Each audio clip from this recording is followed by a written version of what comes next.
ദൈവതിരുനാമം ഭക്തപ്പെടട്ടെ. ഏവർക്കും ശുഭദിനം ആശംസിച്ച് ശുഭചിന്തയിലേക്ക് നമുക്ക് പ്രവേശിക്കാം. വാസ്തവത്തിൽ മതങ്ങൾ എന്തിനാണ്?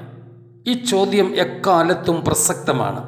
കാലിക ലോകത്ത് മതധർമ്മം മുഴുവനായി നഷ്ടമായ കാലമായി ഈ കാലത്തെ പരിഗണിക്കാം.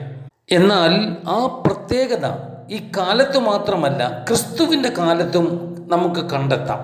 ജന്മന അന്ധത ബാധിച്ച ഒരു ചെറുപ്പക്കാരനെ ക്രിസ്തു സൗഖ്യപ്പെടുത്തുന്ന അനുഗ്രഹീതമായ ചിത്രം വിശുദ്ധ യോഹന്നാൻ്റെ സുവിശേഷം 9-ാം അധ്യായത്തിൽ നമുക്ക് കാണാം.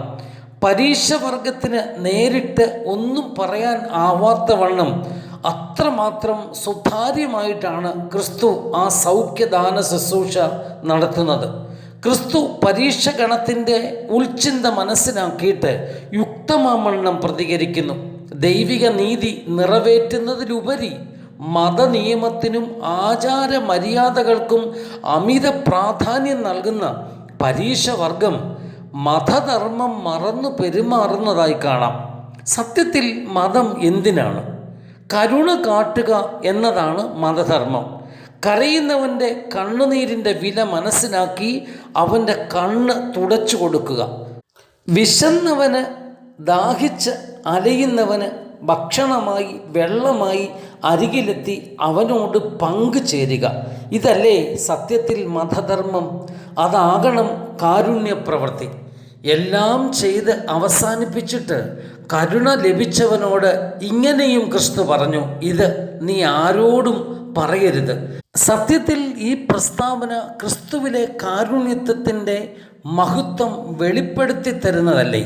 തങ്ങൾ നിർമ്മിച്ച നിയമസംഹിതയ്ക്ക് കോട്ടം വരാൻ സാധ്യതയുള്ളതുകൊണ്ട് ക്രിസ്തുനാഥൻ ചെയ്ത കാരുണ്യ പ്രവൃത്തിയെ നിശിതമായി വിമർശിക്കുന്ന ആ മനോഭാവം കണ്ട് ക്രിസ്തു പറഞ്ഞു, നിങ്ങൾക്ക് അയ്യോ കഷ്ടം, വെള്ള തേച്ച ശവക്കല്ലറകളെ നിങ്ങൾക്ക് കഷ്ടം.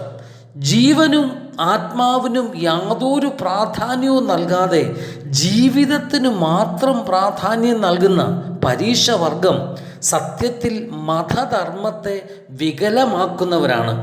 മതത്തെ മഹത്വപ്പെടുത്തുന്ന കാരുണ്യ പ്രവൃത്തി അഥവാ സത്യമായ മതധർമ്മം പ്രവർത്തിക്കുക എന്നതാണ് ഒരു ഭക്തൻ്റെ ജീവിത ലക്ഷ്യം. അതായിരുന്നു ക്രിസ്തു നമുക്ക് കാട്ടിത്തന്നത്. അതാണ് നാം നമ്മുടെ സമൂഹത്തിൽ സംഭാവനയായി നൽകേണ്ടത്. അതിന് സർവശക്തൻ നമ്മെ ഒരുക്കട്ടെ. ഏവർക്കും ശുഭദിനം. നന്ദി.